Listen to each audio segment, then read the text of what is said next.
Todos os anos, os Estados Unidos produzem mais de 130 mil milhões de pés quadrados de telhas de asfalto. É o suficiente para cobrir milhões de telhados em todo o país. Longe de serem apenas materiais de construção comuns, elas moldaram a aparência da arquitetura americana e tornaram-se uma parte vital da indústria da construção moderna. O valor das telhas de asfalto reside não apenas na sua durabilidade e capacidade de resistir à chuva e ao vento, mas também nas inovações técnicas por trás delas. Asfalto refinado, mantas de fibra de vidro reforçadas e uma camada protetora de grânulos minerais resistentes ao fogo. Todos estes elementos se unem num produto que pode parecer simples, mas que pode proteger casas durante décadas. O esqueleto invisível destas telhas é feito de fibra de vidro, e a fibra de vidro é feita de pedra. Pedra tão dura e tão firmemente cimentada que a maquinaria convencional não a consegue extrair. Tem de ser literalmente dinamitada. Como é que os engenheiros transformam rocha frágil e estilhaçada, vinda de uma detonação controlada, num escudo flexível e duradouro, capaz de proteger as nossas casas durante décadas? A viagem começa em vastas pedreiras de areia de quartzo. O arenito de sílica é uma rocha sedimentar rica em SiO2, disposta em camadas espessas e firmemente cimentada. Após levantamentos geológicos e padrões de perfuração cuidadosamente planeados, os explosivos são detonados. Isto cria uma rede de fraturas controladas, partindo a rocha em grandes blocos, prontos para serem carregados. Cada parâmetro é calculado com precisão para maximizar a eficiência, minimizando ao mesmo tempo o pó e as vibrações. Quando a explosão termina, o arenito parte-se em pedaços maciços. Escavadoras hidráulicas pesadas entram imediatamente em ação. Cada balde recolhe até 22 toneladas curtas de rocha e despeja-as em caminhões de transporte, com capacidade para 55 a 65 toneladas curtas. A pedreira funciona num ritmo constante. Bancadas em forma de degrau, cada uma com cerca de 35 a 50 pés de altura, são projetadas em toda a pedreira, dando às máquinas acesso de múltiplos ângulos, mantendo a parede estável. O arenito transportado não segue direto para a fábrica. Em vez disso, os caminhões param numa estação de processamento no local, projetada para reduzir custos de transporte e garantir um controle mais rigoroso da qualidade da matéria-prima. A rocha é alimentada num triturador de maxilas primário. 2 pesadas maxilas de aço comprimem o material, reduzindo os blocos a pedaços com cerca de 2 a 4 polegadas. Este é o ponto ideal, suficientemente pequeno para o processamento seguinte, mas suficientemente grande para preservar a estrutura do grão de sílica. O material triturado passa então por uma peneira vibratória de múltiplos tabuleiros que separa peças demasiado grandes ou finas, ambas inadequadas para a produção de fibra de vidro. Apenas a fração com o tamanho e uniformidade corretos avança. A seguir, vem a fase de lavagem a alta pressão. A pedra é bombardeada com potentes jatos de água, com pressões entre 75 a 115 psi. Este processo rigoroso arranca o pó mineral, a argila e as impurezas da superfície. Não é apenas uma limpeza mecânica, melhora a pureza química, um fator essencial na fabricação de vidro. A água da lavagem é recolhida e recirculada. O resultado é uma sílica semi-refinada, limpa, consistente e totalmente qualificada para ser entregue à fábrica de fusão. Está pronta para a transformação de rocha em fibra. Após ser lavada, selecionada e seca, a areia de sílica refinada segue para a área de dosagem. Aqui, cada ingrediente é medido com precisão. Calcário finamente moído é adicionado para ajustar a viscosidade, e carbonato de sódio para decompor a sílica e baixar o seu ponto de fusão. Algumas fórmulas também adicionam dolomite ou alumina, aumentando a durabilidade e estabilizando a cor do vidro. Uma vez preparada, a mistura é alimentada num forno contínuo, um processo que dura quase 2 dias e 2 noites. O forno é construído em 3 zonas: pré-aquecimento, fusão e condicionamento. Primeiro, no pré-aquecimento, o lote sobe lentamente para cerca de 1000 graus Celsius, eliminando a umidade. Depois, a fusão. As temperaturas sobem para mais de 1550 graus Celsius, mais quente que a lava de um vulcão, liquefazendo toda a massa em vidro fundido. Permanece neste estado por quase 50 horas. Este tempo é longo o suficiente para purgar impurezas e libertar todos os vestígios de gás, até que a fusão seja completamente uniforme.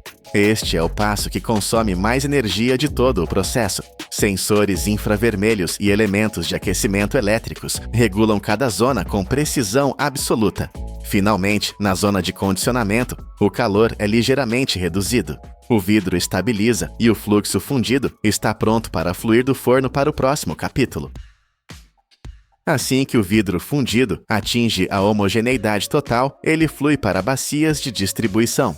Estas estão equipadas com centenas de orifícios microscópicos. Estes orifícios não são de um metal qualquer, são feitos de uma liga de platina-ródio, capaz de resistir ao calor intenso e à corrosão. Sob a força da gravidade, o vidro flui através de cada abertura, formando filamentos tão finos como seda. Rolos de alta velocidade, girando a até 3.000 rotações por minuto, puxam estes filamentos, esticando-os até se tornarem fibras com apenas alguns microns de espessura, mais finas que um cabelo humano. Imediatamente a seguir, um spray de água a baixa pressão arrefece os fios, fixando a sua forma sem rachar a sua estrutura interna. Por fim, um revestimento químico especial é aplicado a cada fibra, melhorando a aderência e evitando a acumulação de estática. Toda esta transformação, de vidro líquido para fibra sólida, leva apenas alguns segundos, mas cada parâmetro deve estar sob controle rigoroso. Após serem esticadas e arrefecidas, as fibras de vidro mais finas que um cabelo humano são reunidas em feixes e guiadas para um sistema de enrolamento de alta velocidade. Cada fio passa por rolos revestidos a cerâmica que resistem ao desgaste, mantendo a tensão e o alinhamento estáveis. Se a tensão for muito leve, as fibras caem e emaranham-se. Se for muito forte, partem-se. É por isso que sensores de carga monitorizam cada milissegundo, mantendo a tensão estável em apenas 3 a 6 gramas por fio. No tambor de enrolamento, um guia servo-acionado move-se de lado a lado, depositando as fibras uniformemente. O movimento lateral é controlado com extrema precisão, menos de 0,2 milímetros de desvio, criando uma bobina perfeitamente lisa. A partir destas bobinas, centenas de feixes de fibras são alimentados em simultâneo num cortador automático. Lâminas rotativas de alta velocidade cortam-nas em segmentos curtos, com cerca de 1 a 2 polegadas de comprimento. Ar comprimido sopra então as fibras cortadas para um tapete rolante em movimento, espalhando-as numa camada fina e uniforme. A pressão do ar e a velocidade da correia são afinadas cuidadosamente. Quando está uniformemente espalhado, o tapete entra na zona de pulverização do aglutinante. Uma névoa fina de resina fenólica ou acrílica reveste as fibras, ligando-as nos seus pontos de cruzamento. A aplicação é medida em microgramas por fio. Um conjunto de rolos lisos pressiona levemente o tapete molhado antes de este entrar num forno de cura de múltiplos tabuleiros. No interior, ar quente entre 390 a 480 graus Fahrenheit flui e cura a resina. À saída do forno, o tapete de fibra de vidro emerge. Tem uma espessura consistente, ligações internas fortes, mas mantém-se suficientemente flexível para o processamento futuro. É o esqueleto perfeito. Em cada telha de asfalto, o betume é o elemento central que define a impermeabilização e a resistência às intempéries. Este material espesso e preto atua como uma armadura, protegendo o tapete de fibra de vidro da umidade e dos raios ultravioleta, mas não serve qualquer tipo de asfalto. O escolhido é o asfalto oxidado, modificado através da insuflação de ar a alta temperatura para elevar o seu ponto de amolecimento. Nas fábricas modernas, o asfalto é armazenado em silos aquecidos, entre 350 a 400 graus Fahrenheit, sempre pronto para a cobertura. Uma grande parte do fornecimento atual provém de pavimento reciclado. Estradas velhas são trituradas, peneiradas e purificadas até serem restauradas quase ao seu estado original. Isto não só reduz custos, mas também melhora a aderência. Algumas fórmulas vão mais longe, adicionando polímeros SBS para aumentar a elasticidade e prevenir fissuras. Se o asfalto é a armadura interna, Os grânulos minerais são o escudo exterior. São a primeira linha de defesa contra o sol, chuva e tempestades. As pedras usadas são basalto ou granito triturados, minerais conhecidos pela sua dureza e estabilidade. A preparação começa nas pedreiras, onde a rocha é triturada em partículas entre 0,016 e 0,067 polegadas. Os grânulos são então lavados, secos e peneirados. Cada um recebe um fino revestimento cerâmico, criado pela cozedura de óxidos metálicos a altas temperaturas. Este revestimento não só fixa a cor, mas também confere às telhas uma vasta gama de tonalidades. Na linha de produção, os grânulos são uniformemente espalhados sobre o asfalto quente e pressionados por rolos pesados. Isto assegura que ficam firmemente incorporados. Assim que o revestimento de asfalto e minerais está completo, a folha contínua entra numa linha de arrefecimento por ar forçado. Esta é uma fase crítica que estabiliza a estrutura. Ventiladores axiais maciços são posicionados acima e abaixo do tapete, impulsionando correntes uniformes de ar frio. Esta redução gradual da temperatura segue uma curva térmica precisa, evitando o choque térmico, a principal causa de microfissuras no asfalto. Por baixo do tapete, rolos arrefecidos à água retiram calor da parte inferior. Sensores infravermelhos examinam a superfície em tempo real, rastreando a dureza e a temperatura.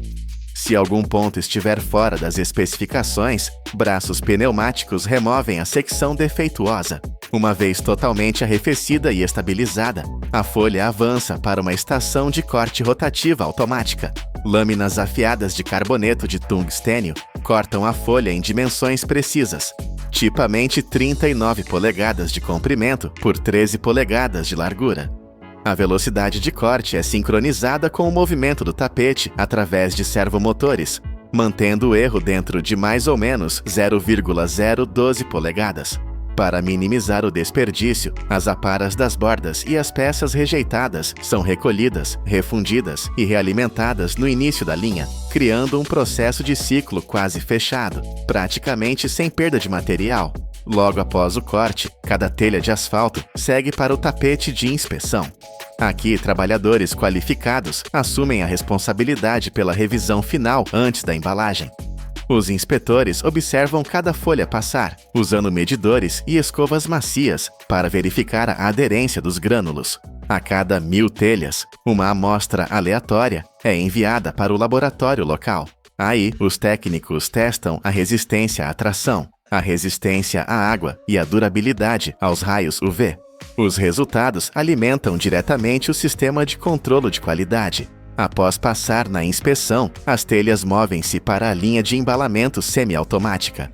Cada telha é empilhada em fardos de 18 a 22 peças. Um braço robótico alinha as bordas. Aqui, uma prensa hidráulica comprime suavemente cada pilha, reduzindo seu volume. Imediatamente, um filme elástico e resistente ao calor envolve firmemente o fardo.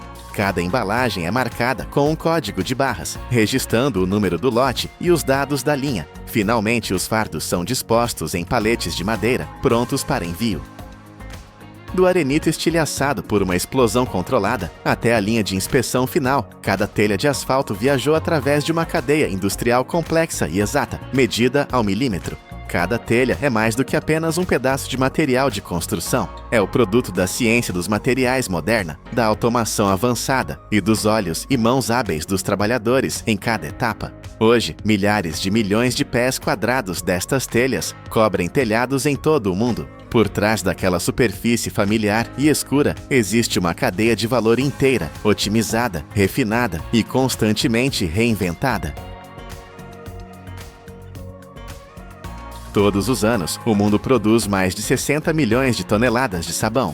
Uma figura enorme para algo que parece tão simples. Mas isto não é apenas um produto de limpeza. É a linha de defesa mais fundamental da humanidade. Com um mecanismo químico simples, ele quebra as membranas lipídicas que rodeiam bactérias e vírus, fazendo-os desintegrar-se e serem levados pela água. Esta química simples salvou milhares de milhões de vidas, desde surtos de cólera no século XIX até pandemias globais modernas. Por trás dessas barras brancas e lisas, existe uma filosofia de renovação, onde a própria natureza é transformada num símbolo de limpeza. O ingrediente-chave: óleo de girassol, o ouro líquido prensado de campos banhados pelo sol. Hoje vamos seguir a jornada notável de como esse ouro líquido se transforma nesta arma de higiene, um lembrete de que a pureza vem da nossa capacidade de recriar o que nos é mais familiar. A jornada da produção de sabão começa em vastos campos de girassóis iluminados pelo sol. Esta é a primeira e mais fundamental etapa do processo. A qualidade das sementes colhidas determina a eficiência tanto da prensagem como da reação de saponificação posterior. Embora o sabão possa ser feito de muitos tipos de gorduras, como sebo animal, óleo de coco ou azeite, o óleo de girassol é cada vez mais favorecido. A planta prospera em climas quentes, necessita de cerca de 2.000 horas de luz solar por ano e requer mínimos produtos químicos agrícolas, reduzindo o seu impacto ambiental. A colheita começa quando os girassóis inclinam a cabeça e as costas ficam castanhas. Os agricultores usam medidores de umidade portáteis para verificar cada lote. A colheita só começa quando o nível de umidade da semente cai abaixo de 20%, um limiar crítico para evitar a quebra da casca e minimizar a perda de óleo. As colheitadeiras de girassol estão equipadas com cabeças de corte estreitas, ajustadas para aparar apenas as cabeças sem danificar os caules. Dentro da máquina, um tambor rotativo debulha suavemente as sementes das suas cabeças, enquanto ventiladores de ar sopram pétalas e detritos maiores. Parâmetros-chave, como a velocidade do tambor e a pressão do fluxo de ar, são constantemente monitorizados para preservar a qualidade do óleo. As sementes separadas são recolhidas em contentores ventilados para evitar a condensação e manter a sua secura natural. Logo após saírem dos campos, os caminhões carregados com sementes de girassol chegam à estação de recepção. Este passo é crucial para estabilizar a qualidade da matéria-prima antes da extração de óleo, uma vez que as sementes recém-colhidas ainda contêm impurezas e retêm alta umidade que pode levar à deterioração. Na área de entrada, as sementes são despejadas em tremonhas de carga que alimentam um sistema de peneiras vibratórias de múltiplos decks. Cada camada de peneira tem orifícios de tamanhos diferentes para separar palha, pó, fragmentos de casca e sementes vazias. Sopradores de ar de alta potência enviam uma corrente ascendente contra as sementes em queda, removendo detritos mais leves. Apenas os lotes que cumprem os requisitos de tamanho e peso passam para a secção de secagem. A secagem é realizada usando um fluxo constante de ar quente recirculado, mantido entre 100 e 110 graus Fahrenheit, ou cerca de 38 a 43 graus Celsius. Este processo opera continuamente durante várias horas, para reduzir a umidade da semente para 8 a 10%. A temperatura deve ser rigorosamente controlada. Se for demasiado alta, a estrutura do ácido gordo decompõe-se. Se for demasiado baixa, as sementes permanecem úmidas, permitindo o crescimento de bolor. Sensores de temperatura e umidade transmitem dados para um painel de controlo central, onde os engenheiros monitorizam o processo em tempo real. Assim que a secura-alvo é atingida, as sementes arrefecem naturalmente, passam por um separador de metais e uma unidade final de classificação. As sementes limpas, secas e uniformes são finalmente armazenadas em silos de aço selados, prontas para a fase de prensagem. Quando as sementes atingem o nível de umidade ideal, são transferidas para a área de prensagem, onde a essência preciosa no interior é extraída sob imensa pressão mecânica. Primeiro, as sementes são esmagadas por rolos de parafuso de aço gêmeos, partindo-as em flocos finos para melhorar a eficiência da extração. Este material triturado entra então numa prensa de parafuso. Aqui, forças de compressão que atingem vários milhares de libras por polegada quadrada espremem o óleo através de fendas finas. O líquido resultante é conhecido como óleo cru. O bolo de prensa restante é reaproveitado como ração animal ou convertido em biocombustível. O óleo cru nesta fase tem uma tonalidade dourada escura e contém impurezas naturais, como ceras e proteínas. Para estabilizar a sua qualidade, o óleo é suavemente aquecido entre 160 e 180 graus Fahrenheit, ou 70 a 80 graus Celsius, para remover a umidade. É depois filtrado através de membranas de celulose para eliminar partículas sólidas. Em instalações modernas, é aplicado um passo adicional chamado desparafinagem a frio. O óleo é arrefecido a cerca de 35 a 40 graus Fahrenheit, ou 1 a 4 graus Celsius. Isto permite que as ceras cristalizem e se separem por centrifugação. Após a refinação, o óleo torna-se claro e amarelo pálido, com um teor de umidade abaixo de 0,1%. O óleo acabado é então armazenado em tanques de aço inoxidável herméticos, protegido da luz e do oxigênio, pronto para a próxima fase. O óleo de girassol refinado é bombeado para um vaso de reação, o coração de toda a linha de produção, onde ocorre o passo mais crucial, a saponificação. Esta é a reação química entre o óleo vegetal e um álcali forte, tipicamente hidróxido de sódio, ou NiOH. A reação produz dois produtos principais: sabão, o sal de sódio dos ácidos gordos, e glicerina, um umectante natural que mantém o sabão suave. Como o óleo de girassol contém níveis elevados de ácidos oleico e linoleico, promove uma reação estável, resultando numa espuma fina e textura leve. O óleo é aquecido entre 140 e 160 graus Fahrenheit, ou 60 a 71 graus Celsius. Após isso, a solução de hidróxido de sódio é introduzida sob pressão controlada. Agitadores de hélice dupla operam continuamente para garantir uma mistura completa. Sensores monitorizam constantemente o pH, a temperatura e a condutividade para evitar excesso de álcali, um fator que pode causar irritação na pele. À medida que a reação se aproxima da conclusão, a mistura começa a engrossar. A cor muda de amarelo pálido para branco creme. Durante a fase final da mistura, são adicionados pigmentos naturais como argila, carvão ativado ou açafrão da Índia para colorir o produto. O sabão cru é então separado da solução de glicerina e lavado com salmoura para remover impurezas antes de ser transferido para a área de neutralização. Após a neutralização, o sabão cru é arrefecido e moído em pequenos grânulos, conhecidos como noodles de sabão. Estes grânulos são alimentados num misturador de parafuso duplo, onde eixos contrarrotativos amassam o material continuamente para alcançar uma textura uniforme e maleável. Durante este processo, a glicerina é adicionada para reter a umidade, o sal puro aumenta a dureza. Óleos essenciais naturais, como lavanda, bergamota ou hortelã-pimenta, são pulverizados diretamente na câmara de mistura. Se for desejada a cor, pigmentos minerais naturais, como argila vermelha ou carvão ativado, são introduzidos na fase final. Cada parâmetro, temperatura, viscosidade e tempo de mistura, é cuidadosamente controlado. Isto garante que a fragrância e a cor se misturam uniformemente, resultando numa massa de sabão suave, macia e estruturalmente estável. Após a mistura completa, a massa de sabão suave e maleável é alimentada numa extrusora a vácuo, uma máquina responsável por comprimir, desaerar e homogeneizar o material antes da moldagem.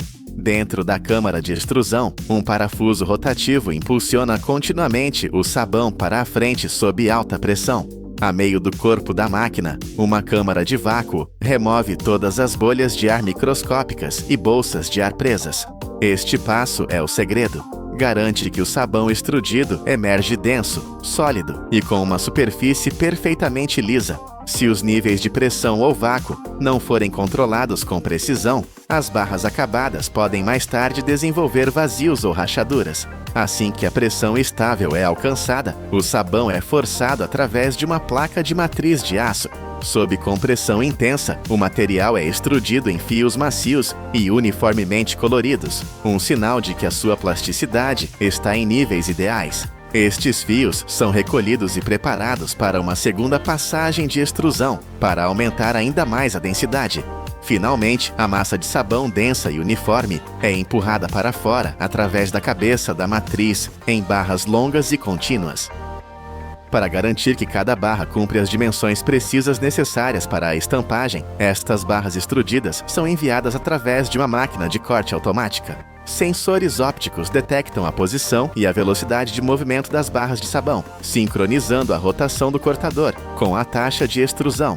Esta precisão é crítica. Imediatamente após o corte, os tarugos de sabão são empurrados para moldes de metal por pistões pneumáticos dentro de uma prensa de estampagem hidráulica. A alta força de compressão compacta o sabão completamente, eliminando vazios internos e moldando a superfície exterior. Esta etapa transforma os tarugos recém-cortados em espaços em branco sólidos e uniformes. Quando as barras de sabão moldadas ainda estão macias, passam para a gravação do logótipo. Moldes de aço gravados em relevo são suavemente aquecidos e pressionados contra a superfície do sabão por pistões pneumáticos, imprimindo marcas de marca nítidas e consistentes. Após a gravação, as barras de sabão passam por inspeção através de câmaras ópticas e verificações manuais de qualidade. Os técnicos examinam a profundidade e clareza do logótipo, bem como a suavidade e a cor. Os produtos que cumprem os padrões de qualidade são enviados para a linha final de embalagem. Antes de serem embaladas, são suavemente arrefecidas com um fluxo de ar seco para estabilizar a sua estrutura e preservar a fragrância. Cada barra passa então por uma máquina de embalar em película ou papel parafinado, onde a embalagem é selada com calor suave. As embalagens são automaticamente rotuladas com códigos de lote, datas de produção e origens. Os sabonetes embalados são então empilhados em caixas de cartão resistentes à umidade, selados e transferidos para armazenamento para expedição. Mas sabia que esta invenção tem mais de 4.000 anos? Foi criada acidentalmente na antiga Mesopotâmia. Ao ferver gordura animal com cinza de madeira, descobriram uma substância capaz de lavar a sujidade, dando origem ao próprio conceito de higiene. Sabia também que a glicerina, o subproduto natural da saponificação, é um umectante tão valioso que muitas vezes é separado e vendido separadamente a empresas de cosméticos. O sabão que usamos hoje é o herdeiro direto desta longa linha de inovação, um escudo silencioso aperfeiçoado ao longo de milênios. Dos campos dourados de girassol às barras de sabão puras e perfumadas. É uma jornada que une agricultura, química e engenharia precisa. Cada etapa, desde a colheita e prensagem do óleo até a saponificação, moldagem e embalagem, reflete como a humanidade transforma recursos naturais em produtos que servem à limpeza e à saúde. 60 milhões de toneladas. Da energia de 2.000 horas de luz solar à pressão de milhares de libras e a remoção de ar a vácuo. Toda esta engenharia complexa serve um propósito: criar o escudo mais simples, mais familiar e mais fiável que a civilização possui. A cada ano, quase 2 trilhões de libras de resíduos agrícolas, cinzas, palha e esterco não evaporam simplesmente. Eles não são um fim, mas um começo. Eles são o ponto de partida silencioso para uma indústria colossal de 180 bilhões de dólares. Uma indústria que, grânulo por grânulo, ajuda a alimentar quase metade de toda a população humana na Terra. Mas pare e pense nisso. Como você pega algo tão caótico, tão bruto, e o transforma em um grânulo de energia pura e perfeitamente balanceado? Como a sujeira, as cinzas e as rochas se tornam a comida em nossas mesas. Esta não é uma simples reciclagem. Esta é uma das transformações industriais mais complexas e vitais do planeta. A jornada para criar um único grânulo de fertilizante começa em 4 lugares muito diferentes. O primeiro pilar é o fósforo, ou P. Em minas a céu aberto que parecem crateras de meteoros, escavadeiras colossais, com dentes de aço que poderiam rasgar um edifício, arrancam a rocha fosfática da terra. Cada caçamba movimenta toneladas de rocha bruta, o primeiro ingrediente. O segundo pilar é o potássio, ou K. Ele não está na superfície, ele está trancado nas profundezas, em antigas camadas geológicas. Equipes de mineração descem em túneis escuros para extrair o potássio, um mineral cristalino. Ele é então trazido à superfície, onde será purificado e transformado no vital cloreto de potássio. O terceiro pilar, o nitrogênio, ou N, é o mais etéreo. Ele não é minerado, ele é capturado do ar que respiramos. Em usinas de síntese química que mais parecem cidades de aço, o gás natural é o ponto de partida. Ele é processado sob calor e pressão extremos, dividido em hidrogênio e nitrogênio, e então forjado na forma de amônia, a base poderosa e volátil para todo o crescimento das plantas. E, finalmente, o quarto pilar, a matéria orgânica. Simultaneamente a tudo isso, frotas de caminhões e máquinas coletam toneladas de esterco, resíduos de colheita e palha. Eles são secos, recolhidos e preparados. 4 fontes: rocha dura, cristais profundos, gás invisível e resíduos orgânicos. Todos fluindo de diferentes cantos do mundo para um único destino, a fábrica de transformação. Mas o que chega à fábrica é um caos. A rocha fosfática está misturada com lama. Os resíduos orgânicos vêm com pedaços de plástico, madeira e fragmentos de metal. Antes que qualquer ciência possa começar, a força bruta deve limpar o caminho. Os caminhões despejam suas cargas em gigantescos sistemas de correias transportadoras. O primeiro som é um rugido ensurdecedor. São os trituradores primários. Mandíbulas de aço maciço esmagam as rochas maiores, quebrando-as em pedaços gerenciáveis. Em seguida, vem o poder da água. A mistura triturada é bombardeada por jatos de água de alta pressão. Não é uma lavagem suave, é uma explosão projetada para arrancar poeira, solo e contaminantes solúveis. A lama purificada flui então para uma série de filtros e peneiras vibratórias. Eixos rotativos e grades de malha fina agitam e separam implacavelmente. Este é um passo crítico. Um único fragmento de metal que passar por aqui pode destruir as lâminas de mistura de precisão mais adiante.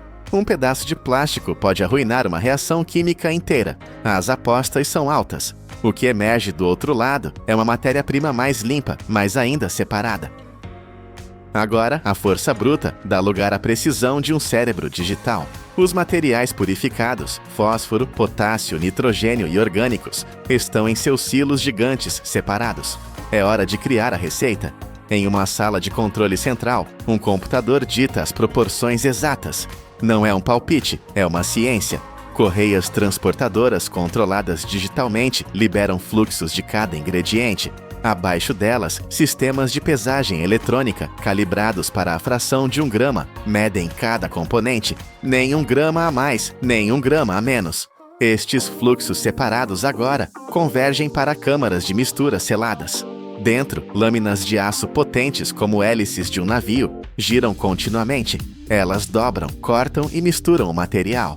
Sensores infravermelhos e sondas de temperatura monitoram tudo. Se um ponto ficar muito quente, a velocidade diminui. Se ficar muito seco, bicos atomizadores entram em ação, pulverizando uma névoa fina de água. Esta névoa não é para molhar, é para controlar a poeira e criar a umidade perfeita para a transformação química que está prestes a acontecer. A mistura está uniforme, mas ainda é apenas uma mistura. São partículas separadas de N, P e K. Para se tornar um fertilizante eficaz, elas devem se tornar uma só. A mistura agora viaja para o coração da usina, o reator de aço. Este não é um tanque comum, é uma câmara de pressão selada, construída com aço resistente ao calor, projetada para conter e controlar reações químicas intensas. Este é o coração da linha de produção. A mistura NPK é alimentada continuamente neste vaso pressurizado. Lá dentro, sob alta temperatura e pressão controlada, a magia acontece. A amônia, o nitrogênio, reage quimicamente com o ácido fosfórico, o fósforo. As moléculas são rasgadas e forçadas a se recombinar. O resultado é um composto inteiramente novo, o fosfato de amônio. O nitrogênio e o fósforo estão agora quimicamente ligados. Na sala de controle, os engenheiros observam os medidores de pressão. Este é o ponto sem volta. O que era uma simples mistura de pós e líquidos tornou-se uma nova substância, uma massa quente, densa e quimicamente rica. Quimicamente, a transformação está completa, mas fisicamente, o que sai do reator é uma pasta quente e sem forma. É impossível de espalhar em um campo. É pegajosa, úmida e inútil para um agricultor. Agora ela precisa ganhar forma. A massa é alimentada no granulador rotativo. É aqui que o caos finalmente se transforma em ordem visível.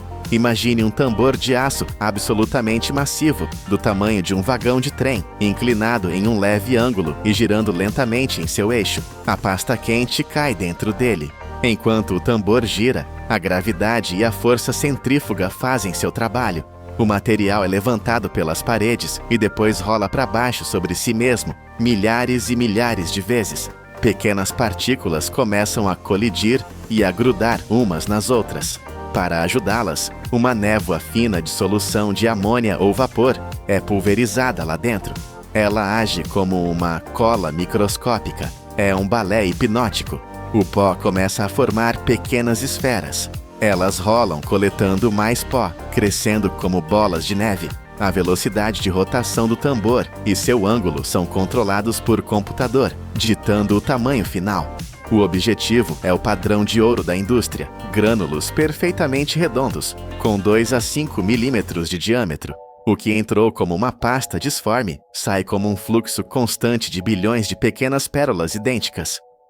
Os grânulos estão formados, mas ainda não estão prontos. Eles estão verdes. Estão quentes, úmidos e macios. Se fossem ensacados agora, virariam uma pedra de mofo. Eles precisam ser curados. Eles embarcam no que é essencialmente uma pista de obstáculos industrial. Primeiro, o secador rotativo gigante. Os grânulos caem em outro tambor giratório, mas este é preenchido com um fluxo de ar quente. A temperatura é mantida precisamente entre 82 e 121 graus Celsius. É o suficiente para evaporar a umidade restante, até que cada grânulo contém apenas cerca de 1% de água. O vapor sobe em nuvens densas. Depois de secos, vem o grande teste, o sistema de peneiras vibratórias de múltiplas camadas. Os grânulos são despejados em uma série de telas de malha que vibram intensamente. É uma seleção brutal. Grânulos que são muito grandes são filtrados no topo e enviados de volta para serem esmagados e refeitos. Grânulos que são muito pequenos caem pelo fundo e são enviados de volta ao granulador para crescer mais. Apenas os grânulos no tamanho perfeito, aqueles de 2 a 5 milímetros, conseguem passar para a próxima etapa, mas nem eles estão aprovados ainda. Amostras ainda quentes da linha são coletadas e levadas às pressas para o laboratório.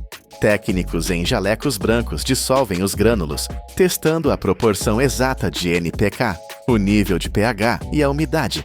As apostas são altas. Se a amostra falhar, toneladas de produtos são rejeitadas ou enviadas de volta para ajuste. Finalmente, apenas os grânulos de elite, aqueles que passaram pela reação química, pelo nascimento no granulador e pela pista de obstáculos da secagem e peneiramento, recebem a luz verde. Eles estão prontos. Eles chegam à linha de embalagem e aqui a força bruta dá lugar ao balé mecânico. É uma cena de sincronicidade perfeita. Dezenas de bicos de enchimento descem e liberam fluxos constantes de grânulos em sacos pré-formados. Balanças eletrônicas abaixo de cada bico garantem que cada saco pese exatamente 50 libras, com uma precisão de uma fração de onça. Os sacos são instantaneamente selados a quente, prendendo o produto e protegendo-o do inimigo número 1, a umidade. Em seguida, braços robóticos, movendo-se com uma graça suave e programada, pegam os sacos. Eles os giram e os empilham em paletes de madeira em um padrão de intertravamento perfeito. Esses paletes são então levados por empilhadeiras automatizadas para vastos salões de armazenamento. Mas estes não são armazéns comuns. O clima aqui é rigorosamente controlado. 20 graus Celsius, 50% de umidade relativa. É o ambiente perfeito para garantir que os grânulos permaneçam estáveis e potentes até o momento de serem enviados. Mas você sabia? Esta indústria inteira, esta complexa dança de química e engenharia, repousa sobre os ombros de um homem, o químico alemão Justus von Liebig, no século XIX. Ele foi o primeiro a provar conclusivamente que as plantas não comem apenas solo, elas precisam de minerais específicos, NPK. Ele mudou a agricultura para sempre. E sobre toda aquela energia para secar os grânulos. Em algumas das usinas orgânicas mais avançadas, o calor intenso não vem de combustíveis fósseis, vem de energia biotérmica. O calor natural gerado pela própria decomposição da matéria orgânica, capturado e redirecionado para o processo. E o mais impressionante, esta vasta infraestrutura global, estas minas, reatores e robôs, eles não estão apenas fabricando um produto. Eles estão ajudando a produzir os alimentos que sustentam quase metade de toda a população humana na Terra. No final desta longa jornada, o grânulo finalmente completa seu propósito. Ele deixa o armazém climatizado. Ele viaja centenas de quilômetros em caminhões. Do caminhão, ele é transferido para o trator. E do trator, ele é finalmente espalhado pelo campo. O círculo se fecha. Ao tocar o solo úmido, o grânulo começa a se dissolver lentamente. Ele libera o nitrogênio, o fósforo e o potássio. Os mesmos elementos que foram minerados das profundezas da terra, capturados do ar e trancados quimicamente sob pressão extrema. O que começou como quase 2 trilhões de libras de cinzas, resíduos e rochas. O que passou pelo fogo dos reatores, pela precisão dos sensores e pelos cálculos de engenheiros, agora cumpre seu destino final. Ele se torna parte de um sistema vivo. Ele transforma a mais avançada tecnologia industrial na energia silenciosa que alimenta o mundo. Mais de 200 mil toneladas de gás tóxico são transformadas em enxofre sólido todos os dias. É o ouro industrial que alimenta todo o mundo químico. A jornada deste elemento é extraordinária. O vapor quente condensa-se num fluxo de líquido vermelho brilhante e depois cristaliza-se em blocos dourados sólidos. Desde as minas vulcânicas na Indonésia até as refinarias de petróleo no Médio Oriente, a produção de enxofre é a prova da nossa capacidade de transformar veneno em poder. E essa é a jornada que estamos prestes a descobrir. Do que antes parecia uma substância vulgar, escondida no subsolo, o enxofre tornou-se uma das matérias-primas mais influentes no mundo industrial. Todos os anos, mais de 70 milhões de toneladas são produzidas globalmente. A maior parte é recuperada do gás sulfídrico, um composto tóxico com cheiro a ovos podres, libertado durante a extração de petróleo e gás natural.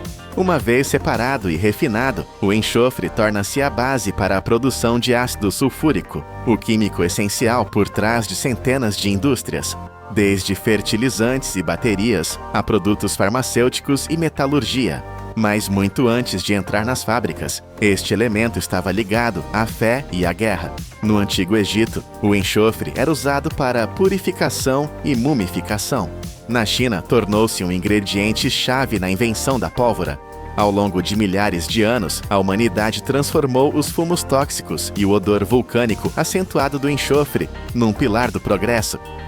Se o processo Frisch representa o auge da engenharia moderna, a mineração de enxofre vulcânico mostra como os humanos ainda aproveitam a energia bruta da própria Terra. Em locais como a cratera do Monte Ijen, na Indonésia, uma das poucas minas de enxofre natural ainda ativas hoje. O processo desenrola-se num cenário que é simultaneamente majestoso e implacável. Toda a área está coberta por um denso fumo branco, onde os gases de sulfureto de hidrogênio e dióxido de enxofre escapam constantemente do solo a temperaturas de mais de 400 graus Fahrenheit.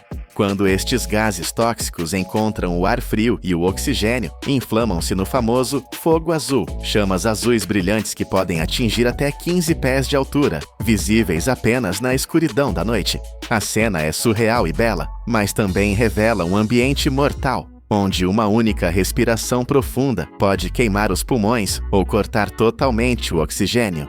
Através da névoa espessa, os mineiros indonésios, a maioria deles trabalhadores independentes, escalam a cratera todos os dias, carregando cestos de bambu e barras de ferro.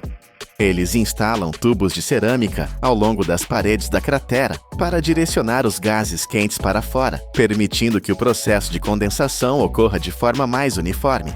À medida que os gases encontram o ar mais frio, o enxofre evaporado começa a condensar, transformando-se num líquido borbulhante vermelho-laranja que flui ao longo dos canais de rocha natural. Em poucos minutos, o enxofre derretido arrefece e solidifica numa crosta amarela brilhante, a forma bruta e primitiva do enxofre. Os mineiros então quebram estas crostas manualmente, usando martelos de metal ou pés de cabra. Cada pedaço pesa cerca de 10 a 20 libras, e eles carregam cesto após cesto, até que o peso total atinja entre 150 e 200 libras. Eles carregam estas cargas por uma encosta de quase 2 milhas de comprimento, com algumas secções subindo a quase 45 graus, muitas vezes descalços ou usando sandálias de borracha finas. Trabalhando em condições tão tóxicas, a maioria não tem mais do que um pano úmido ou uma simples máscara de tecido para cobrir o rosto. No entanto, muitos continuam o trabalho durante décadas, ganhando apenas 3 a 5 dólares americanos por dia. No local de recolha, perto da base do vulcão, os blocos de enxofre arrefecidos são separados por tamanho e pureza antes de serem enviados para refinação. Toda a área de Kauai e Jen produz apenas cerca de 20 a 30 toneladas de enxofre por dia, mais de 400 vezes menos do que a quantidade recuperada diariamente num único complexo industrial no Catar. Esta operação em pequena escala revela uma verdade impressionante. Enquanto o Catar representa o auge da segurança de alta tecnologia em circuito fechado, Kauai e Jen permanece um retrato vivo da resistência humana. Então, como é que a indústria obtém os seus milhões de toneladas? Na indústria de refinação de petróleo e gás natural, o enxofre não é extraído diretamente das rochas. Em vez disso, é recuperado do gás sulfídrico, um subproduto tóxico que se forma durante o processamento do petróleo bruto. Em vez de libertar este gás para a atmosfera, as refinarias aproveitam-no através do que é conhecido como o processo Claus. Um método que é simultaneamente seguro e eficiente em termos energéticos. Começa quando parte do sulfureto de hidrogênio é queimada dentro de uma câmara de reação, o que produz gás dióxido de enxofre. Estes dois gases são então misturados e reagem a altas temperaturas, criando um fluxo de vapor de enxofre e vapor de água. Esse vapor é arrefecido dentro de um condensador, onde o enxofre se transforma num líquido vermelho brilhante que goteja para um poço de recolha. Aí é purificado, arrefecido e solidificado em densos blocos dourados. Este método permite recuperar mais de 95% do enxofre no gás de entrada, transformando o que seria um resíduo tóxico num recurso industrial valioso. Mas antes de se tornar ouro, tem de passar por uma purificação final. Depois de recuperado, o enxofre bruto ainda contém muitas impurezas, como poeira mineral, cinzas vulcânicas e vestígios de óleo. Para atingir o nível de pureza necessário, é enviado para um tanque de fusão controlado, onde a temperatura é cuidadosamente regulada. O processo começa com o aquecimento gradual do enxofre a cerca de 260 graus Fahrenheit, o suficiente para o derreter completamente sem alterar a sua estrutura química. Uma vez liquefeito, o enxofre fundido é bombeado através de um sistema de filtração de várias fases, no qual camadas de malha metálica e materiais porosos retêm as partículas sólidas restantes. Na fase seguinte, o líquido passa para uma torre de decantação que separa o vapor e os compostos voláteis. Quaisquer resíduos orgânicos ou vestígios de metais são removidos num tanque de absorção. Graças a estes passos, a cor do enxofre torna-se mais clara e uniforme. Quando todas as impurezas são eliminadas, o enxofre atinge um nível de pureza de até 99,9%. Esta é a qualidade exigida antes de seguir para as linhas de produção química. Após a fase de refinação, o fluxo de enxofre fundido purificado é enviado diretamente para a área de arrefecimento e peletização. Aqui, um sistema de distribuição controlado por pressão divide o fluxo em jatos finos que são pulverizados numa torre de arrefecimento cheia de ar fresco circulante. Dentro desta câmara, a temperatura é cuidadosamente regulada para que o enxofre solidifique no ar, formando pequenas pelotas redondas. O ar frio é soprado para cima a partir da base, criando um fluxo em contracorrente oposto ao enxofre em queda. A diferença de temperatura faz com que cada gota endureça gradualmente, ainda suspensa no ar, produzindo pelotas esféricas uniformes com apenas alguns centímetros de diâmetro. Na parte inferior da torre, as pelotas endurecidas são recolhidas numa esteira de arrefecimento por ar forçado, onde o fluxo de ar distribuído uniformemente baixa a sua temperatura para cerca de 120 graus Fahrenheit. O material arrefecido é então transferido para uma peneira vibratória de múltiplos níveis, que classifica as pelotas por tamanhos industriais padrão. O produto final são pelotas de enxofre finas e uniformes, com uma superfície seca e uma cor amarela dourada natural. Esta forma granular é preferida em aplicações industriais porque é fácil de embalar, produz menos poeira e derrete de forma mais uniforme. As pelotas de enxofre purificadas são transferidas diretamente para uma instalação de armazenamento selada, localizada junto ao terminal de exportação. Toda a área é mantida sob condições secas, frescas e livres de poeira. Uma rede de sensores monitoriza continuamente a umidade para garantir que o material mantenha sua cor dourada, brilhante antes do carregamento. A partir daí, as pelotas movem-se ao longo de um sistema de transporte fechado de baixa pressão, que as leva diretamente para a estação de carregamento de navios. Na doca, o equipamento de carregamento automatizado controla tanto a taxa de fluxo como o peso total do enxofre, à medida que este é descarregado nos porões de carga do navio. Cada porão é dividido em compartimentos mais pequenos, revestidos com materiais resistentes à umidade e equipados com ventiladores de ventilação com regulação de pressão para manter temperaturas estáveis durante toda a viagem. Rotas de navegação especializadas que ligam o Médio Oriente, o Sudeste Asiático e a América do Norte formam uma rede de transporte global massiva. Cada navio que sai do porto transporta dezenas de milhares de toneladas de enxofre, uma mercadoria silenciosa que, no entanto, serve de base a inúmeras indústrias em todo o mundo. Mas por que tanto esforço para transportar este pó amarelo? Para onde vai ele? A resposta está mesmo debaixo do capô do seu carro. Depois de refinado, o enxofre torna-se um dos materiais silenciosos que mantém a indústria moderna a funcionar.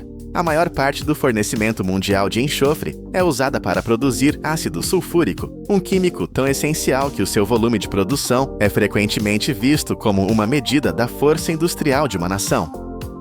O que poucas pessoas sabem é que este mesmo ácido também vive dentro das baterias de carro. Dentro de cada bateria, o ácido sulfúrico atua como o eletrólito que permite que a eletricidade flua, carregue e descarregue repetidamente para ligar o motor. Mas como é que esse ácido é realmente enchido na bateria? Antes de chegar ao núcleo, a solução de ácido sulfúrico purificado é diluída até a densidade precisa e arrefecida a uma temperatura segura. Cada caixa de bateria vazia é posicionada com precisão sob um conjunto de bicos de enchimento automatizados. O sistema opera com uma margem de erro inferior a 1 milésimo, garantindo que cada célula recebe exatamente a quantidade de ácido projetada para a sua capacidade. Quando as válvulas se abrem, os fluxos de ácido sulfúrico entram nas câmaras da bateria a uma taxa cuidadosamente controlada. Só quando cada célula atinge o seu limite de volume ideal é que as válvulas se fecham automaticamente, garantindo que não há transbordamento, falta ou bolhas de ar presas. Imediatamente após o enchimento, as baterias são colocadas numa esteira vibratória, permitindo que o eletrólito se espalhe uniformemente à volta das placas de chumbo e expulse quaisquer bolsas de ar restantes. Sabia que o enxofre foi um ingrediente-chave na invenção da pólvora na China antiga? E que antes do processo Claus existia o processo Frasch, que derretia o enxofre diretamente do subsolo, injetando água sobreaquecida a 330 graus Fahrenheit, e que o elemento enxofre sólido em si quase não tem cheiro. O famoso odor a ovo podre é o seu composto gasoso, o sulfureto de hidrogênio, o mesmo que as fábricas agora transformam em recurso. O enxofre começa a sua jornada em alguns dos ambientes mais hostis da Terra, mas tornou-se a base para inúmeros aspectos da vida moderna.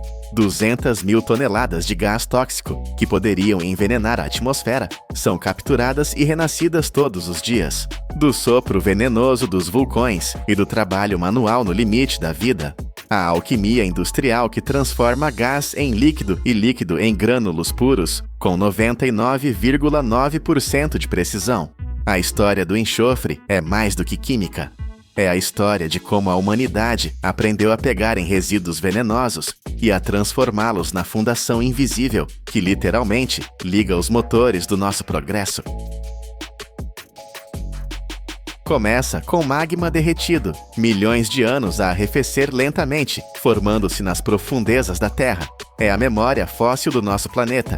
Este material, o granito, preserva os vestígios da pressão, do calor e do tempo que o moldaram. E agora, imagine isto. Engenheiros numa pedreira acabam de usar uma explosão controlada para arrancar um único bloco desta rocha que pesa 100 toneladas. É mais pesado do que um avião Boeing 737 vazio. Mas o objetivo não é apenas mover esta massa colossal.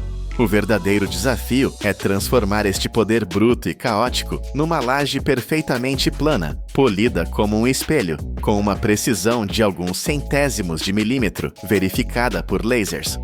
Como é que a humanidade pega num bloco de 100 toneladas, nascido do fogo, e o transforma numa obra de arte de alta tecnologia? Esta é a jornada da pedra eterna, do caos da pedreira à perfeição da arquitetura. A viagem começa em vastas pedreiras a céu aberto, paisagens esculpidas pela engenharia humana. Colossais formações rochosas, que demoraram milhões de anos a formar-se, estão escondidas sob camadas de terra, areia e rocha solta. Antes de poderem sequer tocar no granito valioso, as equipas têm de remover esta sobrecarga, por vezes dezenas de metros dela. Quando o leito de rocha principal está finalmente exposto, o verdadeiro trabalho começa.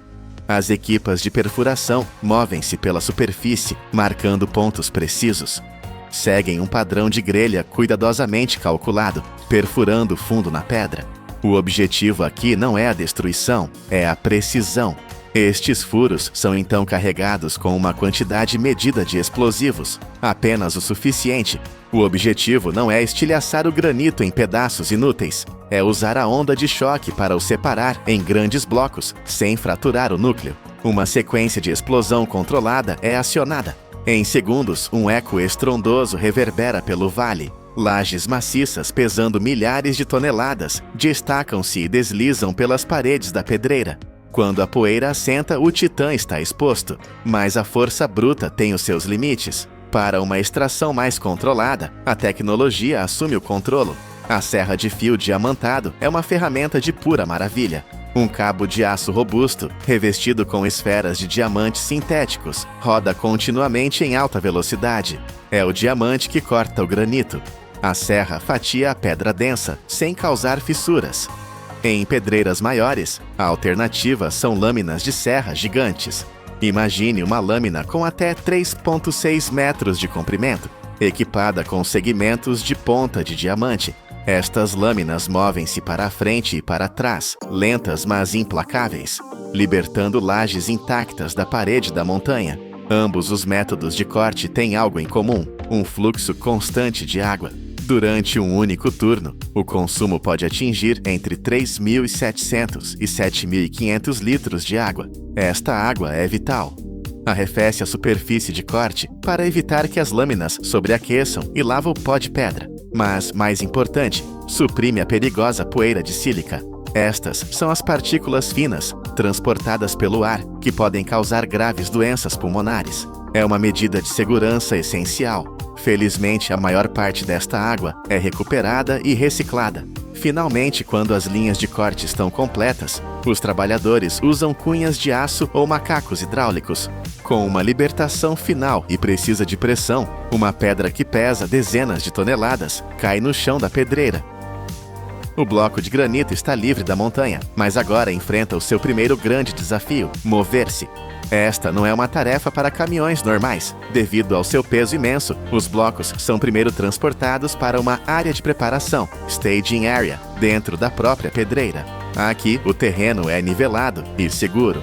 O transporte é feito por caminhões de carga especializados, veículos com plataformas rebaixadas e chassis reforçados, concebidos especificamente para o terreno íngreme e irregular da pedreira. Para carregar estas bestas, são necessários guindastes de esteiras gigantes. Antes de cada elevação, o bloco é meticulosamente preso. Correntes de aço e cintas robustas são posicionadas em pontos de equilíbrio cuidadosamente calculados. A última coisa que alguém quer é que um bloco de 100 toneladas deslize ou rode durante a elevação. O guindaste levanta o bloco e baixa-o suavemente sobre um reboque de múltiplos eixos para cargas pesadas.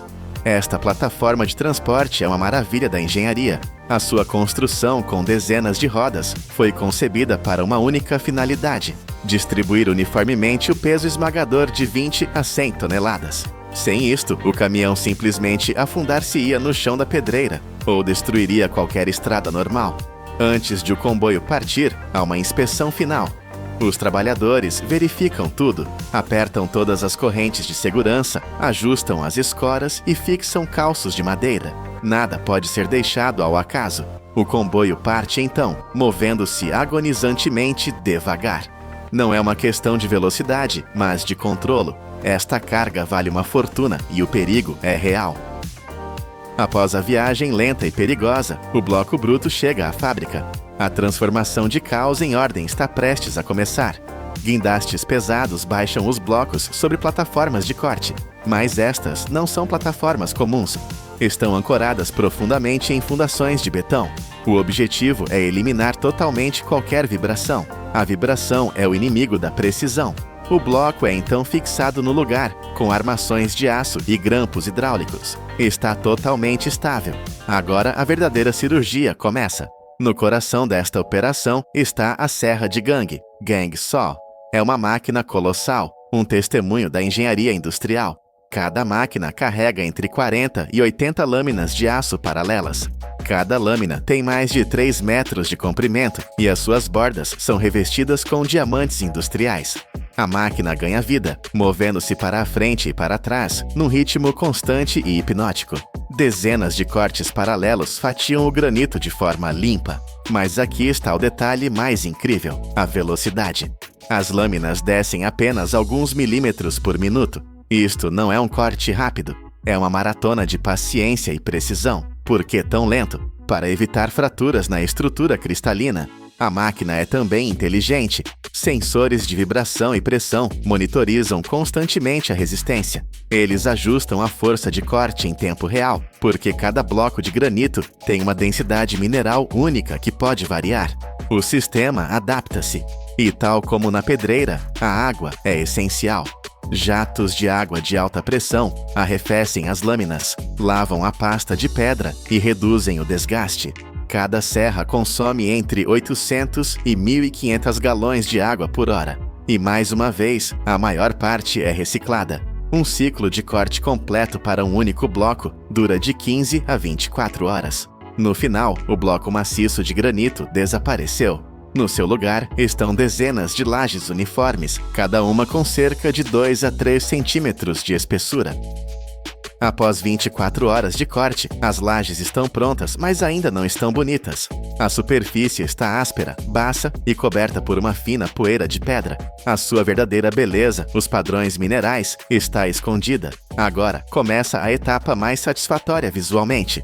As lajes, cada uma pesando várias centenas de quilos, são transferidas para uma linha de polimento automatizada. É um sistema que se estende por dezenas de metros e funciona sem parar. À medida que cada laje viaja ao longo da linha, ela passa por baixo de uma série de cabeças de retificação e polimento. Cada cabeça tem uma tarefa específica. As primeiras cabeças usam grão grosso, quartz grit. Elas removem as marcas de serra e quaisquer saliências, nivelando a superfície.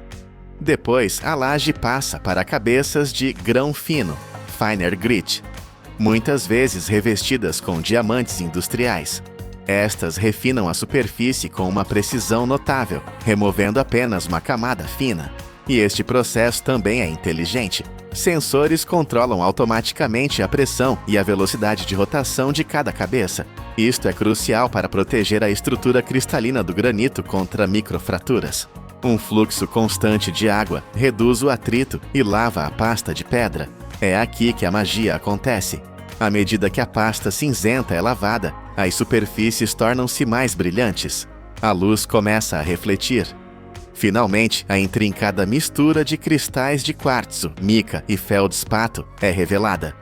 O padrão mineral, a assinatura da terra, que dá ao granito o seu brilho metálico característico, emerge por fim. A superfície está agora polida até um brilho espelhado, mas o trabalho ainda não terminou. O granito é incrivelmente duro, mas também é poroso. Tem poros microscópicos que o tornam vulnerável. Antes de estar pronto para o mundo, precisa de proteção. Os trabalhadores aplicam um selante protetor transparente. Esta fórmula, tipicamente à base de silano ou silicone, penetra profundamente nos poros microscópicos do granito, forma uma barreira invisível contra água, óleo e ácidos suaves. Em linhas de produção de grande escala, isto é feito por pulverizadores automatizados ou rolos de baixa pressão. Depois de o selante curar, a laje entra na fase de inspeção final. Primeiro, a inspeção humana. Os trabalhadores inspecionam cada laje sob iluminação de alta intensidade. Eles procuram arranhões tênues, manchas nebulosas ou mudanças subtis no tom da cor. Mas o olho humano tem limites. É por isso que a laje passa para a zona de inspeção a laser. Sensores de varrimento multifeixe projetam-se sobre toda a superfície. Capturam milhões de pontos de dados para gerar um mapa 3D detalhado de cada laje. A partir deste mapa, um software especializado analisa a planicidade, a espessura e o alinhamento. A precisão é impressionante. Deteta desvios tão pequenos quanto alguns centésimos de milímetro. Esta tecnologia vê o que é invisível a olho nu: microfissuras, bolsas de ar ou deformações na superfície. Apenas as peças impecáveis, as que passam neste teste de alta tecnologia, seguem em frente. A laje de granito está agora perfeita, protegida, polida e verificada por laser. Mas como se move com segurança algo que pesa 450 quilos e é, ao mesmo tempo, um produto de luxo? A embalagem é o último desafio de engenharia. Todo o movimento é tratado por elevadores robóticos especializados ou guindastes de pórtico hidráulicos. Estas máquinas não usam pinças, que poderiam lascar as bordas. Elas usam garras de sucção a vácuo. Elas agarram a laje pela sua superfície polida, levantando-a verticalmente. Isto evita arranhões, lascas ou danos nos cantos. As lajes são então colocadas em paletes de aço pesado ou de madeira reforçada. São posicionadas na vertical. Os trabalhadores inserem almofadas de borracha ou espaçadores de espuma entre cada laje. Este espaço é vital para manter uma folga igual e prevenir fendas por vibração durante o transporte. A palete inteira é então protegida, uma estrutura de aço circundante, fitas de metal apertadas e uma película protetora de polietileno protegem contra poeira e umidade. Finalmente, cada envio é rotulado. Tem informações detalhadas de rastreabilidade, tipo de pedra, dimensões, número do lote e origem da pedreira. A jornada está completa. Mas sabia que esta pedra é mais do que apenas um material de construção? É um símbolo de poder há milênios. Do antigo templo de Brihadisvara, na Índia, uma maravilha da engenharia, aos rostos imponentes do Monte Rushmore, nos Estados Unidos. A humanidade sempre escolheu o granito para declarar poder e eternidade. É um desejo de ser lembrado. Este desejo ainda ecoa. Quando Donald Trump expressou o desejo de ter a sua imagem esculpida no Monte Rushmore, não foi apenas ambição, foi um reflexo dessa necessidade humana intemporal de deixar uma marca eterna. E todo este processo, apesar de usar milhares e milhares de litros de água para cortar e polir, é surpreendentemente sustentável. A maior parte dessa água é recuperada, filtrada e recirculada de volta ao sistema. De magma fundido que arrefeceu durante milhões de anos, de um bloco caótico de 100 toneladas, arrancado da terra com explosivos, até uma laje de engenharia precisa, polida para revelar a beleza original da terra e verificada por lasers com uma precisão de centésimos de milímetro. Sob a precisão da engenharia e tecnologia modernas, este material aparentemente sem vida tornou-se um símbolo de resistência, a pedra angular da arquitetura intemporal em todo o mundo. Não é apenas uma rocha, é a prova de como a humanidade pode pegar no poder bruto do planeta e transformá-lo num legado duradouro. esta camisa, esta toalha, estes lençóis, suaves, simples, familiares, tão comuns que se tornam invisíveis. Mas este objeto do dia a dia é o ponto final de uma odisseia industrial, uma jornada que começa aqui, num campo de flores brancas. Esta é a planta do algodão. Uma única espécie que, todos os anos, produz mais de 55 bilhões de libras de fibra. Esta pluma aparentemente delicada é a matéria-prima que sustenta uma indústria têxtil global, avaliada em trilhões de dólares. Como? Como é que esta humilde penugem branca colhida sob o sol é transformada, fiada, tingida e tecida nos tecidos que nos vestem e confortam? O processo é muito mais complexo, muito mais preciso e mecanicamente intenso do que a maioria de nós alguma vez imaginou. Esta é a história não contada de como a agricultura antiga se fundiu com a engenharia de ponta para tecer, literalmente, a própria trama das nossas vidas. A jornada não começa com uma semente, começa com dados. A preparação da terra é uma operação de alta precisão. Os agricultores aram o solo a uma profundidade de 8 a 12 polegadas. Isto é vital para quebrar a terra compactada, permitindo que as futuras raízes respirem e procurem água. Em seguida, o equilíbrio químico. O pH do solo é testado e meticulosamente equilibrado entre 6,0 e 7,0. Este é o ponto ideal. Se for demasiado ácido, os nutrientes essenciais ficam bloqueados no solo. Se for demasiado alcalino, a planta não os consegue absorver.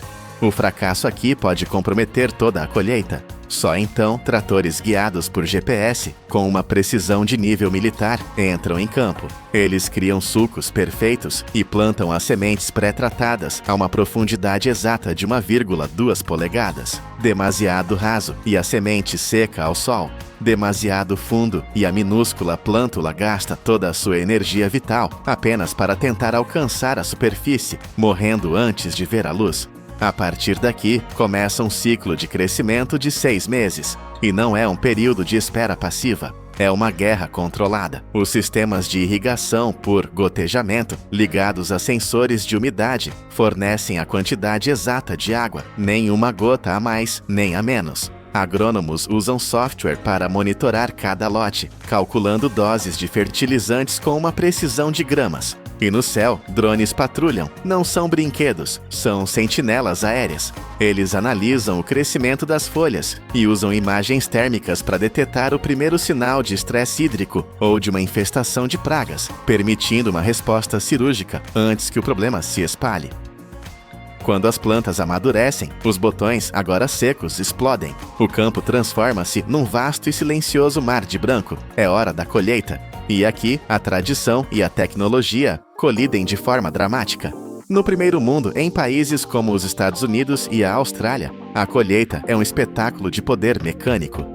Colheitadeiras autônomas, gigantes de metal com quase 13 pés de altura e pesando mais de 22 mil libras, navegam pelos campos usando GPS. Na frente não são lâminas, mas centenas de fusos giratórios equipados com dedos de borracha macia. Eles arrancam o algodão da cápsula com uma precisão incrível, deixando a planta para trás. O algodão é aspirado, limpo de detritos maiores e imediatamente comprimido dentro da máquina em módulos redondos gigantes, com 6,5 pés de diâmetro, envoltos em plástico amarelo para proteção contra a umidade.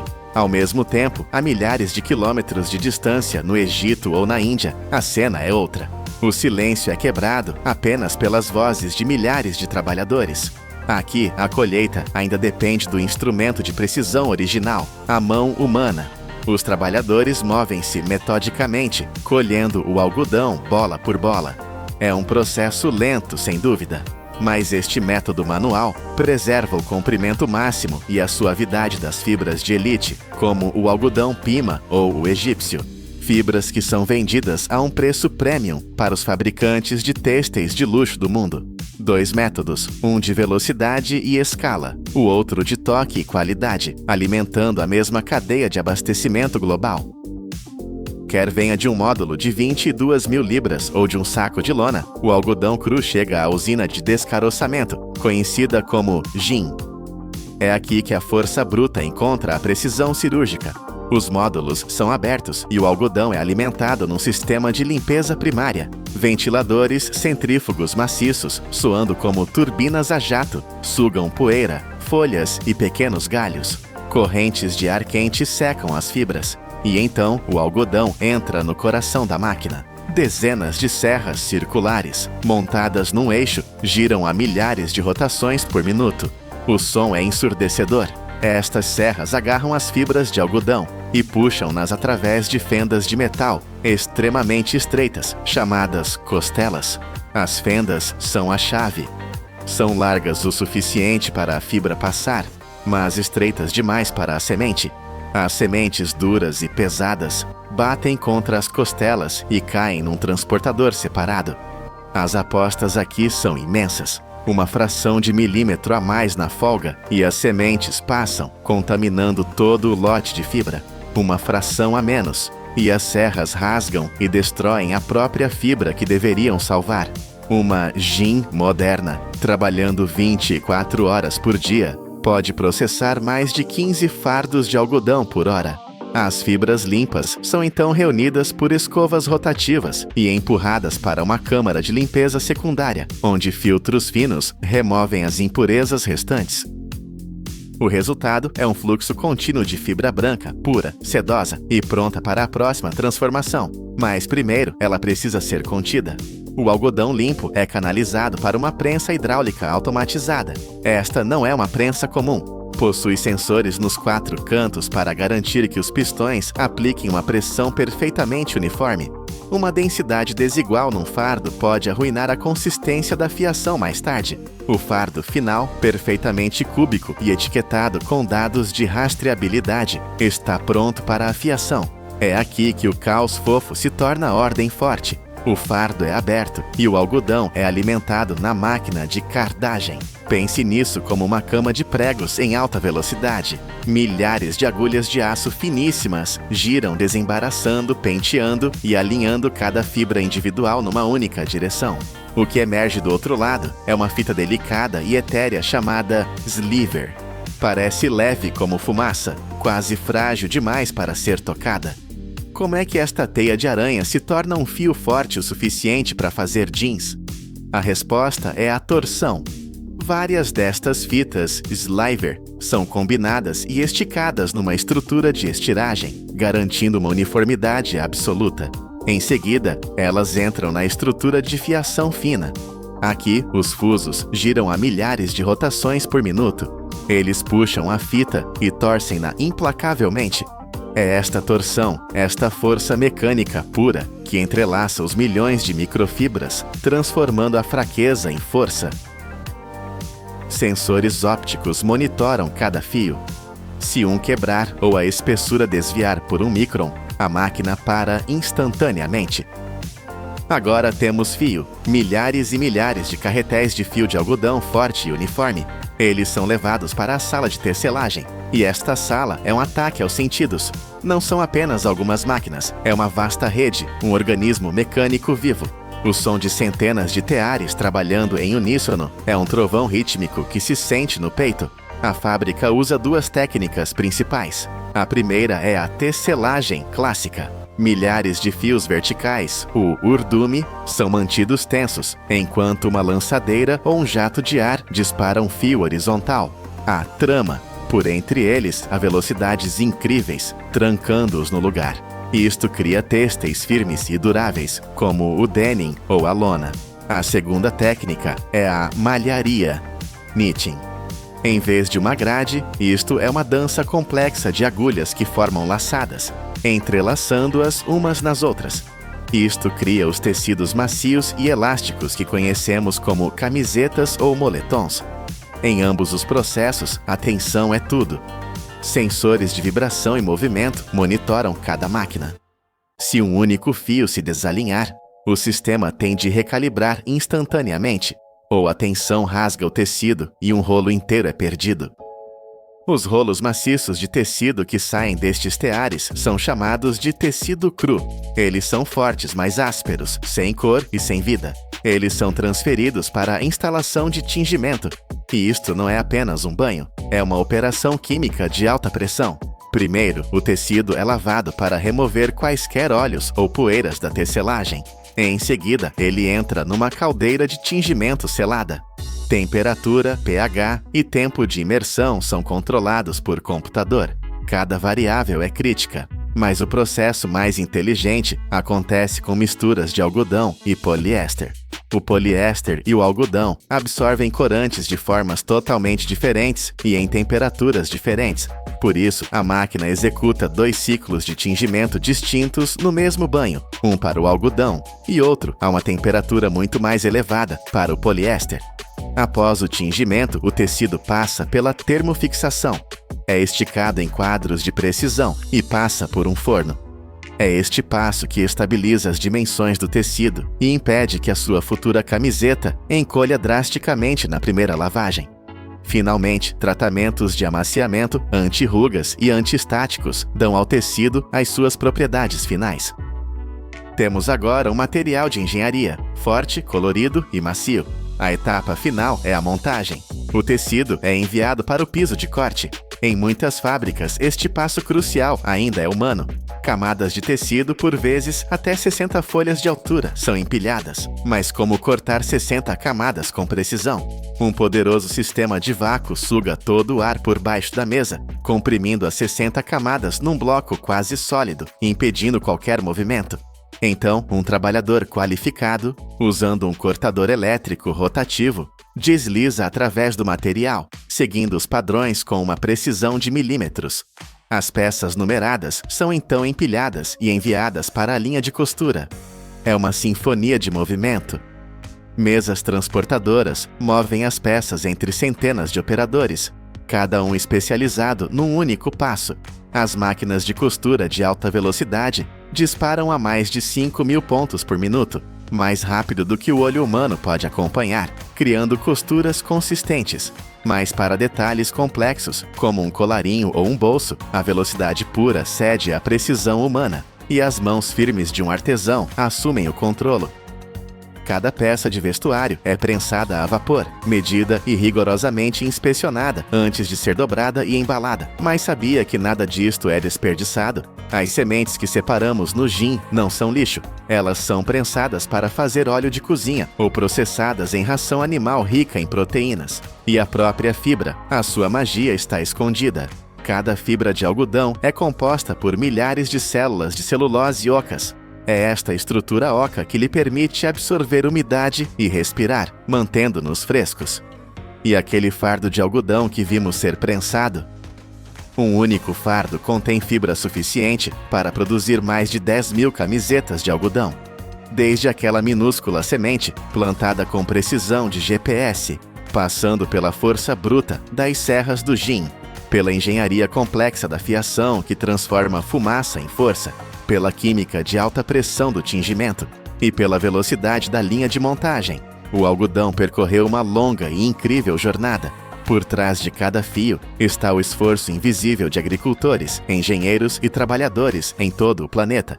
E assim, aqueles 55 bilhões de libras de fibra, colhidas em campos brancos, tecem-se silenciosamente na própria trama das nossas vidas.